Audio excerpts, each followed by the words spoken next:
smitten, to be beaten, to be struck, as with a hard blow, to be grievously or disastrously stricken or afflicted, to be very much in love, from the action of a smith shaping raw steel into a usable form, to literature, relating and contextualizing elements of the human struggle. Words evolve as we do, as literature does. Author interviews, live readings of poetry and prose, and all else from the literary world of Vancouver and abroad. Tune in to CJSF 90.1 Wednesday afternoons at 1 o'clock Pacific to be smitten by the written. I hate watching the TV. Me too. You know what's better? TV sucks. TV does suck. I like the radio. I like the radio too. You know what's a great station to listen to? CJSF 90.1 FM. CJSF 90.1 FM, broadcasting from you-know-where. Burnaby. And they're also available on 93.9 Cable FM. Or on the internet at www.cjsf.ca. You're listening to CJSF 90.1 FM, online at www.cjsf.ca, broadcasting from Burnaby, British Columbia at Simon Fraser University, and this is KPWE with This Week in BC Minor League Sports. During this half-hour show today, we'll recap the BC Major Midget League, which is a league for 15 to 17-year-olds playing competitive hockey in the province of British Columbia. And of course, if you've heard me on CJSF Radio before, I did a jazz show last year as well as another program interviewing authors and songwriters. But now I'm back with a new show, a sports recap show for all of you sports fans out there interested in local sports. Now, of course, we don't do any major league sports because this is a community radio station, and also because there's plenty of minor league sports locally for you to check out, especially if you're here in the Lower Mainland.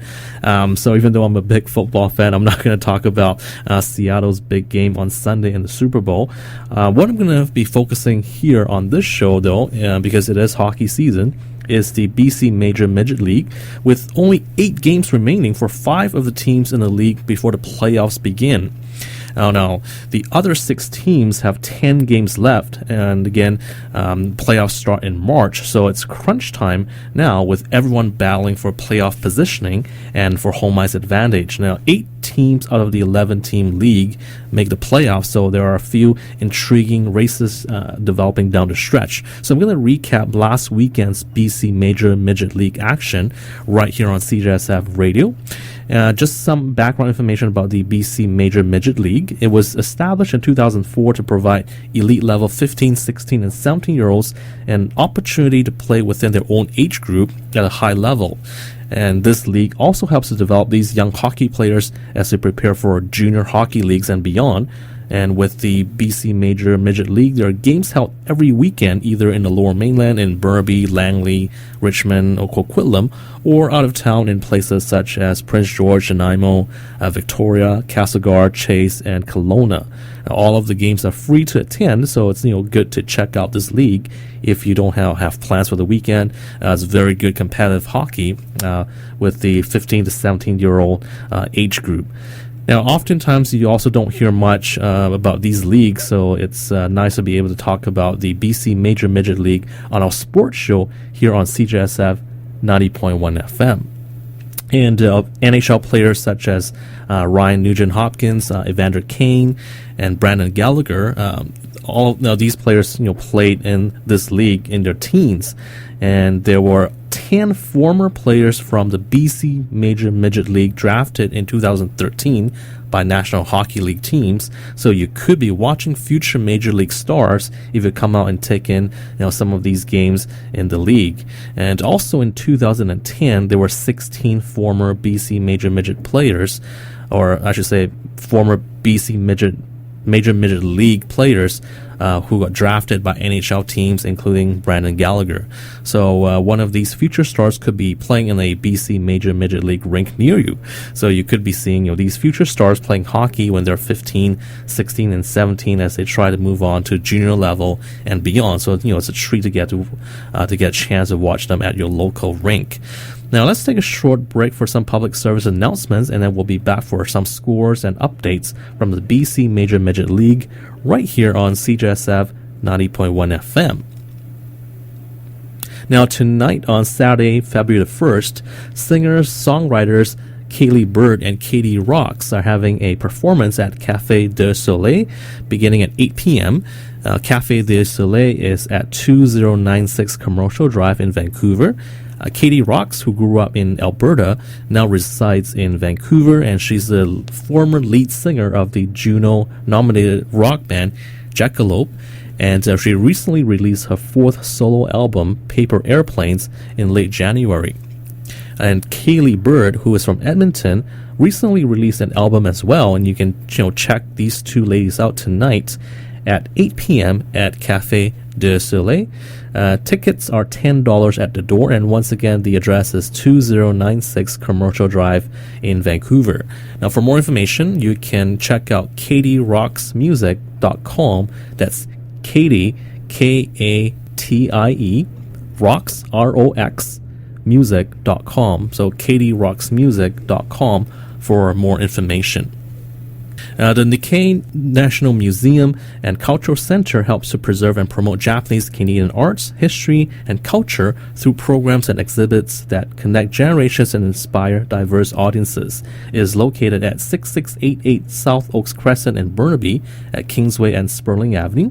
For more information, go to nikkeiplace.org. That's Nikkei place.org. And in fact, they're having their 8th annual flea market on Saturday, February the 15th, so just 2 weeks from now. Thousands of secondhand items are available, all for amazing bargain prices. Again, that would be Saturday, February the 15th from 10 a.m. to 4 p.m., and the admission is free. If you'd like more information, you can contact the Nikkei Center at 604-777-7000. That's 604-777-7000. Or you can email them at info@nikkeiplace.org. That's info@nikkeiplace.org. Now, back to this week in BC Minor League Sports here on CJSF 90.1 FM. I'd like to say congratulations to Vancouver's Janet McLaughlin and Burnaby's Amanda Yan, who last month made the cut for Team Canada for the 2014 Women's National Wheelchair Basketball Team. Wheelchair Basketball Canada released a list of 12 athletes selected to the Canadian team that will be competing for the 2014 World Championship from June 20th to June 28th at the Mattamy Athletic Center in Toronto. And this year's tournament will be the largest women's world championship in history, featuring the top 12 teams in the world. Host Canada is the defending bronze medalist and will be gunning for a 7th consecutive podium finish. Now, as mentioned, Janet McLaughlin of Vancouver and Amanda Yan of Burnaby both made the team this year, and they'll be joined by 10 other women, most of whom are from Ontario and Quebec, on the 2014 team. Wheelchair Basketball Canada is the national sports governing body responsible for the organization of wheelchair basketball in Canada. It's a non-profit charitable organization that's also the Canadian member to the International Wheelchair Basketball Federation. Now, for more information about Wheelchair Basketball Canada, please visit their website at www.wheelchairbasketball.ca. That's www.wheelchairbasketball.ca. Now, just taking a quick look at SFU basketball. The SFU women's team is taking on the Montana State University Billings Yellow Jackets this evening, February the 1st at 5:15 p.m. That game takes place at the SFU West Gym. The SFU men's basketball team, meanwhile, is also in action tonight at 7:30 p.m. facing the University of Alaska Fairbanks Nanooks. That contest is also taking place at the West Gym. The SFU women's basketball team had an exciting win, I should say, last Thursday on January the 23rd, when they came back to beat the University of Alaska Fairbanks 75-73. The SFU women's basketball team overcame a 16-point deficit in the first half to pull out the victory. Aaron Chambers, a junior, hit 4 3-pointers on the night, including one with 14 minutes left to pull SFU to within 44-40. Chambers finished with a game-high 30 points, and sophomore Meg Wilson recorded a double-double with 23 points and 10 rebounds. And with the game tied 73-73 and time winding down, Chambers drove to the hoop but couldn't get a good shot off, but Wilson was there to grab the ball and was fouled with under 2 seconds left on the clock. Wilson made both of the free throws, giving SFU the 2-point victory at 75-73. So a thriller for the SFU women's basketball team. And once again, you can check them out tonight as they're taking on Montana State University Billings at 5:15 at the West Gym. So if you're interested in SFU athletics, be sure to check out a show by Steve Chong right here on CJSF 90.1 FM every Saturday morning at 11 a.m., where he hosts a jambalaya program with music and also comments on the various SFU sports teams and how they're doing. So be sure to check that out every Saturday at 11 a.m. right here on CJSF 90.1 FM. Now, as far as the BC Major Midget League scoreboard is concerned, 10 of the 11 teams were in action last weekend, with only the Fraser Valley Thunderbirds idle. So now with the game action, let's start off with the Vancouver Northwest Giants taking on the Valley West Hawks on Saturday, the 25th of January at the Burnaby Winter Club. Now, going in, the Giants were tied for first place in the league with the Okanagan Rockets, and both teams had a record of 23 wins, 4 losses, and 1 tie entering last weekend. So just 4 losses, after 28 games. And the slip up here, and the Giants could find themselves falling behind the Rockets. So definitely an important game for Vancouver Northwest. Now, meanwhile, their opponents, the Valley West Hawks, were third with a record of 19 wins, 10 losses, and 1 tie, and trying to hang on to their positioning, with a couple of teams chasing them for that third spot. So obviously a key matchup here between the first place Giants and the third place Hawks. Now, before game 1, I spoke with Giants all-star forward Justin Szeto about his team's success, and actually last week on this program I mispronounced his name. It's spelled S-Z-E-T-O, but it's pronounced Szeto. So here is an interview that I did with Justin Szeto prior to Saturday night's game against the Valley West Hawks. We're with Justin Szeto, a all-star forward for the Vancouver Northwest Giants. So thanks for joining us today. Justin, you guys are in first place, tied for first place with Okanagan. What have been the keys to your success so far? I think just consistently playing as a team and focusing on the defensive zone, and when you get chances, capitalizing on them has been key to our success. So hopefully we can continue to do that for the rest of the year. Now, last weekend you had a big weekend in the sweep against the Silvertips that propelled you guys in the first place. Thoughts on your own season so far? I think a lot of my individual success has to do with our team playing well and just buying into a system, and I guess feeding off some great players and group play. So I've been fortunate to play with some great line mates and a great team. And Justin, tell us a bit about yourself. Where did you play last year? I played for the Greater Vancouver Canadians in the same league, but decided to come over here this year. Okay, and what are your plans for next year? I've verbally committed to the Rivermen and BCHL next year, so I hopefully can do my best to play there. Awesome, okay, great. And tell us who your favorite AHL player is and why. I'd say my favorite player is Danny Briere. I try my best to kind of replicate what he does. He's a smaller player, and just try and use this model my game after him, I guess. And finally, tell us a bit about your off-ice training regimen. What do you do to stay in shape, Justin? I do track, which really helps with my quickness and agility off the ice. And obviously, I'm a smaller player, so I just try and stay strong and gain a few pounds over the summer to kind of, I guess, get quicker and stronger on the ice. Awesome. So good luck this weekend against the Hawks, Justin, and thanks so much for this interview. Okay. That was Justin Szeto speaking to me before the game, and then I also chatted with Carmine Buono, a defenseman of the Giants. We're here with Carmine Buono, the defenseman of the Vancouver Northwest Giants. So thanks so much for joining us. Just wanted to ask you, first of all, Carmine, you guys are tied for first place, what have been the keys to your team's success? I think, we had a couple losses, and I think just getting pucks to the net, getting to the net, playing a gritty game, cycling down low, it's just giving us some success and good opportunities to bury goals that we haven't been playing while playing fancy. And this weekend is another big weekend for you guys against the third place Hawks. What do you need to do to be successful against them? I think we just, like I said, have to play a gritty game, get pucks in deep, cycle the puck, and get pucks in net and bodies in front to get some traffic. Great. And now a bit about yourself, Carmine.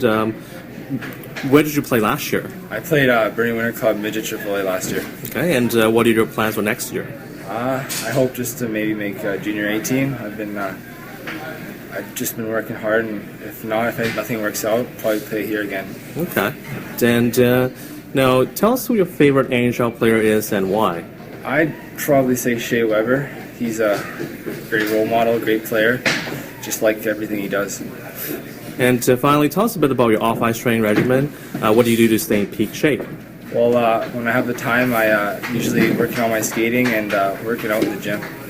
All right. Thanks so much, Carmine Buono, for the interview. Thank Good you. luck this weekend against the Valley West Hawks. Thank you. So in the Saturday game between these Giants and the Hawks, Captain Quinn Thompson scored his 16th goal of the season, just 5:45 in the first period to open the scoring, and the Giants took a 2-0 lead before Valley West's Jesse Lansdale got his 7th goal of the year at the 7:39 mark to cut the deficit to 2-1. But Quinn Bangerfield scored his 10th goal of the year for the Giants late in the first period and added his 11th of the season early in the second. So after 2 periods, the Giants had a 4-1 lead. Now you figure that the Hawks would make a comeback in the third period, as these two clubs are two of the top 3 teams in the league. But Justin Szeto, who spoke with me earlier, scored his 21st goal of the year at 5:50 of the final period to make it 5-1. And the Giants poured it on over the last 10 minutes of the game. The final score, 9-1. And actually, Quinn Bangerfield got his 3rd goal of the game with 9:40 remaining. It's his 12th goal of the year, and then scored again 5 minutes later, so giving him a 4-goal game. Final score: the Vancouver Northwest Giants 9, the Valley West Hawks 1. Now on Sunday, these same two teams faced off again, and this time at the Langley Event Center. And it looks like the Giants would continue to roll as they jumped out to a 3-0 lead after the first period, including the league's leading scorer, Colton Kerfoot, getting his 25th goal, and Justin Szeto getting his 22nd. But the Hawks got 3 goals of their own in the second period, with Matt Bradley scoring twice in that stanza. Quinn Bangerfield scored again for the Giants, his 5th goal of the weekend, also in the second period, and after 40 minutes it was 4-3 for the Giants. However, the Hawks were the ones who got all of the goals in the third period on Sunday, and in fact they got 3 of them over the final 20 minutes, with Jordan Fung getting the game-tying goal 1:37 into the period, and Eric Caligari getting the game winner at 9:51. Final score on Sunday: Hawks 6, Giants 4. Now for the Vancouver Northwest Giants, just their 5th loss of the season after 30 games. So can you imagine that? Just losing 5 times in 30 games. That's just a terrific season so far for Vancouver Northwest. Now, with the Giants splitting their 2 games on the weekend, that opened the door for the Okanagan Rockets to take advantage and try and move into sole possession of first place atop the BC Major Midget League standings. Now, the Rockets took on the host North Island Silvertips, with both games happening at Nanaimo Ice Center number 1. Now, in the Saturday game, the Silvertips jumped out to a 2-0 lead on 2 first-period goals by Hunter Finlater. But Okanagan exploded for 3 goals in the second, with 2 of them by Tanner Campbell. Now, if you remember, Campbell scored 4 goals in 1 game the previous weekend. Now, the 2 goals on Saturday gave Campbell 23 and 29 games this season. The Silvertips tied the game on a power play goal by Clayton Peace early in the third period, but the Rockets scored the next 3 goals all on a power play and won the game by a score of 6-3. Corey Santoro also had 2 goals for Okanagan, his 13th and 14th of the season, while Carter Hikichi had a goal and 2 assists. Tanner Wishnowski, I should say, that's Wishnowski, added 3 assists for the Rockets. Now, 5 of their 6 goals came on the power play. Then on Sunday, the game was tied 1-1 late in the second period before Tanner Campbell scored his 24th goal of the season with only 1:17 remaining. The Rockets added 2 more goals in the third period and won 4-1, completing the 2-game weekend sweep over the North Island Silvertips. Now, with the Rockets winning twice last weekend, they now have 25 wins, 4 losses, and 1 tie in 30 games. They are now alone in first place. The Giants, who split their 2 games, are now second with a record of 24 wins, 5 losses, and 1 tie, 2 points back of the Rockets. For the North Island Silvertips, who got swept, they now fall to 10, 17, and 5. Through 32 games, they have 25 points, and they have fallen from 6th place to 7th in the BC Major Midget League standings. Now, just a short break for a public service announcement, and then we'll be back for some scores and updates from the BC Major Midget League right here on CJSF 90.1 FM. Now, on March the 8th, 2014, Young Women in Business Simon Fraser University, that's the YWIB SFU, will be hosting a conference for the SFU community and the high school and post-secondary students of Greater Vancouver at Century Plaza Hotel in celebration of International Women's Day. Featuring inspirational guest speakers, a well-rounded panel, and an engaging expo, the conference is dedicated to encourage professional and personal growth. Now, with the theme this year as defined success, their goal is to engage the female community in the discussion of the various definitions of success, empowering each other to pursue their true passions. Now, the details of this, again, this will be Saturday, March the 8th, 2014. The location is the Century Plaza Hotel at 1015 Burrard Street in Vancouver, British Columbia. It would be from 9 a.m. to 4 p.m. And in terms of the cost, I got more information about this. That's $25 for the early bird price for YWIB members, as well as for high school students. That is also $25. It's $30 for Simon Fraser University students who are non-YWIB members. And the cost is $35 for students from other post-secondary institutions and professionals. Tickets go on sale in the first week of February. For more information, please check out www.ywib.ca/SFU. That's www.ywib.ca/SFU. Now, you also can go to that website to get the latest updates regarding guest speakers, exhibitors, and other exciting new perks that they'll be prepared to present. So, good event to check out. Again, this would be for the Young Women in Business Simon Fraser University organizing this event. Now, back to this week in BC Minor League sports and more scores from last weekend in the BC Major Midget League. The Vancouver North East Chiefs and the Greater Vancouver Canadians were tied for 4th place going into the weekend, and these two teams faced off at the Richmond Oval on Saturday and then at the Planet Ice rink in Coquitlam on Sunday. Going in, the Canadians were one of the hottest teams in the league with just 6 losses in their last 22 games.